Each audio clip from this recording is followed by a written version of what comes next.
Thank you, Mr Deputy Speaker. I rise to speak on the Offshore Electricity Infrastructure Bills 2021. If one thing was made clear yesterday by our announcement, the Morrison government fully supports renewable energy production as well as regional jobs and jobs for Australians.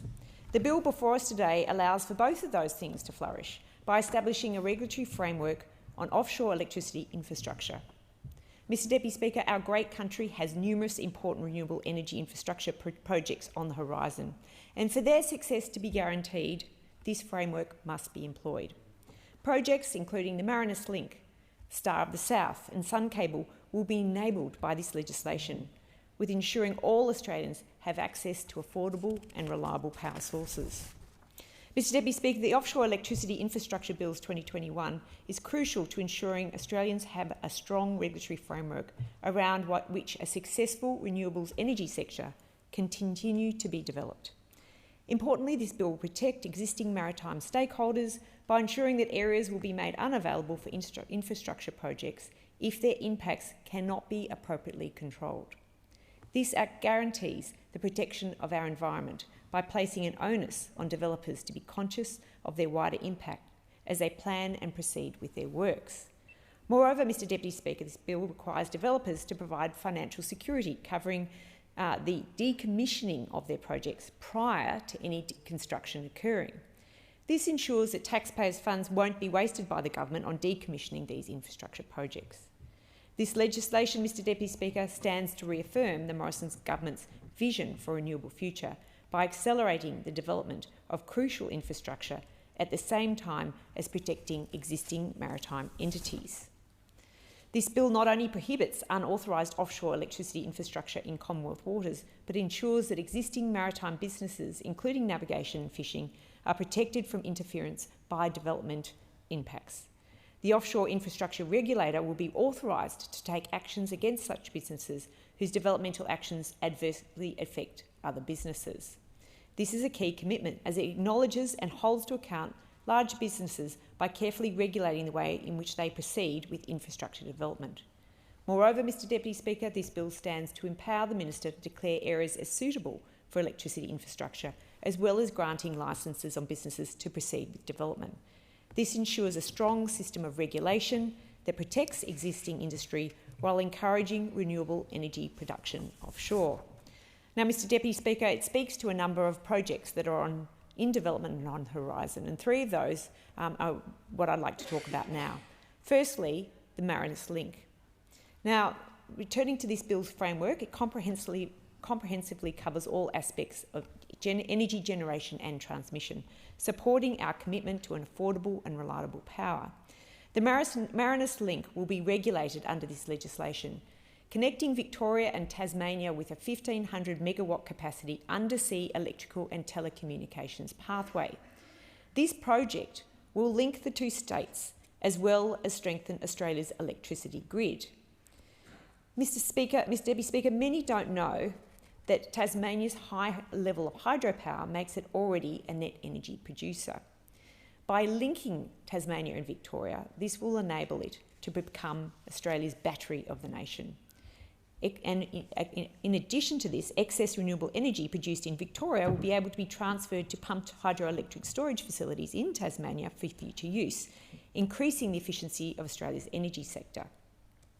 The national significance of the Marinus Link cannot be understated, as it crucially supports the energy market as it transitions to being more renewable, not to mention the estimated $1.5 billion of value added to the Victorian economy and the 1,400 jobs created. With the strong regulatory framework this bill provides, the Marinus Link will be accelerated to support Australian industry and, in particular, Tasmania's ability to become the battery of the nation. Now, a second project that will be supported by this legislation, Mr Deputy Speaker, is the Sun Cable. The Sun Cable project, particularly the Asia-Australia Power Link. Under this proposal, the world's largest solar farm and battery storage facility will be installed in the Northern Territory, and then energy transmitted to Singapore via high-voltage direct current transmission network. These are amazing projects, Mr Deputy Speaker. This is the future for Australia. This project is an important one for the green energy evolution and will work towards helping decarbonise the energy sector. Not only considering the environmental benefits, the Australia-Asia Power Link will create thousands of operation and construction jobs, especially stimulating local regional communities and suppliers with the $23 billion project. Again, Mr Deputy Speaker, the legislation before us today enables projects like this, empowering industry and ensuring a commitment to a renewable energy-led future. The third project, Mr Deputy Speaker, is the Star of the South off the coast of Victoria, which will be enabled by this legislation. Currently, Victoria generates enough electricity through wind energy to meet roughly 9% of the nation's total electricity demand. The Star of the South project, yet again enabled by the bill before us today, will see this figure rise to 20%. This endeavour can power 1.2 million households across Victoria by connecting into the grid through the national energy market, strategically making use of existing infrastructure to promote efficiency and ensuring energy prices are kept low for all Australians. The Star of the Sea will invest and unlock $8.7 billion of funding into the region and $1.4 billion into the Latrobe Valley in particular. Mr Deputy Speaker, these projects are not only important as standalone projects, but need to be considered as part of Australia's national effort towards moving to a renewable future. And that is what I'd like to talk about today. The framework under this bill will be administered. Before I get to that, I'd like to talk about, as I said in my first speech, climate change is real and affects us all. I stressed at that time both the environmental and economic imperative to act then, and I stress it again today. It's not just an environmental imperative to act, it's an economic imperative. And in fact, it's not just an economic imperative, we now know it's an economic inevitability. And yesterday was a momentous point in our country's history. Yesterday, Australia has committed to net zero emissions by 2050. This target is important because it puts out there where we are heading. And we have said very clearly what our principles are for the plan that underpins it. We don't believe in a target without a plan. We believe in a plan that supports a target. And there's been months and months and years of work to this point to be able to say what those factors are that will contribute to our future. Now, Mr Deputy Speaker, as a medical researcher, I understand the principles of innovation. I understand that to unleash innovation, you need to develop commercial, scalable solutions. And that's why the Morrison government is taking a partnership approach with business. It's not a top-down bureaucratic approach. Our approach has the market principles at heart.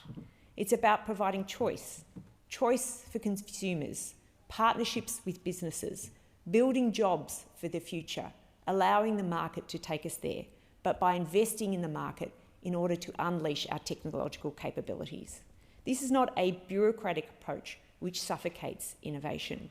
We will see a range of new and innovative technologies reach cost competitiveness, help drive down costs across industries while building strong Australian businesses. That is the Liberal way. That is the way that has been effective and efficient over and over again. Our scientists and our engineers will be front and centre of this new green tech evolution. Now, there's a lot of talk about what this plan will be, and obviously the plan has only been released in the last day. So there's a lot more talk to come, but more importantly, there's a lot more delivery to come. And we need to look at the details of that delivery as we move forward, and though that has been, and we know that that is coming. But before we get to that point, I just wanted to talk about the generalities, because the government has put very clearly on its roadmap what it intends to do. Firstly, continuing our strong record of emissions reduction, with more than 20%, our emissions being 20% lower than on 2005 levels. Secondly, our technology investment roadmap will use technology targets to reduce emissions by a further 40%. We also understand there are global technology trends, with shifts in our demand for our exports and developments in global technology, and this will reduce emissions by a further 15%. As an example, Mr Deputy Speaker, lithium, nickel and copper are likely to be the critical minerals of the future. We know that. And for instance, I understand that at the moment our lithium exports are at around 90,000 tonnes a year, 90,000 tonnes in 2021. Now, Mr Deputy Speaker, each electric vehicle needs about 9 kilograms of lithium. it also needs about 40 kilograms of nickel. So that's a lot of kilograms of critical minerals that the world will need as we increase our electrical vehicle capacity. And we know that that is coming at speed. Now, with 90,000 tonnes being shipped out this year as an export market with $14,000 a tonne, I think that's about right. I spoke to someone who works in the lithium sector, and he said that they're anticipating that the lithium export market will grow from 90,000 tonnes a year to 2 million tonnes by 2030. And you can see right there, that is one of the future exports that we will see our country develop and grow, and encourage that we look to doing better with refining our critical minerals and making sure we do more value add so that we can extract the highest amount of value before we export them overseas. But these new global technology trends, which includes uses of electric vehicles and hydrogen trucks, all of these sorts of technologies need critical minerals, and our government has had that very firmly in our focus. We also believe that high-integrity offsets will be important for our future, with storing carbon in soils and vegetation and working with our Indo-Pacific neighbours to reduce emissions by a further 10%. Now, everyone knows there's millions and millions of hectares in Australia that we can better utilise through farming methods, through storing carbon in our soils and vegetation that will enable us to provide high-integrity offsets, not just for ourselves but for our neighbours. And we also know that future technology breakthroughs will be incredibly important. We understand that investing in future new and emerging technologies will also be important for the last 15% of emissions reductions. Now, these are not just made-up ideas. These are numbers that are backed by scientific integrity, they're backed by scientific investment, and we will continue to do that as we work with and partner with business to make sure that the R&D that's developed here in Australia and around the world gets to commercialisable, scalable outcomes that will fuel our superpower outcomes for Australia. Now, I've talked a lot in the past, in this place, about our low emissions technology strategy, and that's because I've believed in them from the very start. And I really back them in, and it's pleasing to hear that they are being talked about by the media more frequently now. But Joe Biden supported the 5 low emissions technology targets, stretch targets, and added a 6th one actually. But those 5 stretch targets in our plan have now been also increased to 6 stretch targets, as Joe Biden, the President of the United States, did earlier this year, except we have a different 6th stretch target. But our stretch targets include clean hydrogen under $2 a kilogram, ultra low cost solar under $15 per megawatt hour, energy storage, which is batteries, under $100 per megawatt hour, low emission steel and aluminium steel production under $700 per tonne, and aluminium under $2,200 per tonne. And I note that the Minister for Energy and Emissions Reduction in Industry, Angus Taylor, has also said that he believes a stretch target of green cement will also be very important, and I back that statement in. Carbon capture and storage under $20 per tonne of CO2, and soil carbon measurement under $3 per hectare per year. Now, Mr Deputy Speaker, these are incredibly important aspects of understanding the commercialisable aspects of getting to a clean tech future. And this morning I was out at a hydrogen pilot program, which is in the ACT, which is being funded by Woodside, and it's a partnership program. The federal government is investing billions of dollars, I think $1.2 billion in hydrogen development, and it's also partnering with states and territories, which is a very good outcome. And at this Woodside pilot program, I saw for the first time electrolysers in use, where they are using green energy from the ACT grid to electrolyse water, produce hydrogen, compress the hydrogen, and then take it to a pump. So it's all there on site at this hydrogen hub, and we actually put hydrogen into a car. A hydrogen car drove around the corner. It's fantastic to see. It's like an electric vehicle, but instead of it being plugged into a power point, it's plugged into a hydrogen pump. It's very cold hydrogen. You have to actually take the temperature right down. So instead of putting petrol into your bowser, you're putting hydrogen into the bowser. This is the future as we speak, and it is now coming at speed. And as we know, when you start to commercialise things, the costs come down, and we know that as we move into the future, more and more of these projects will become our reality. So we have a plan. It's about technology, not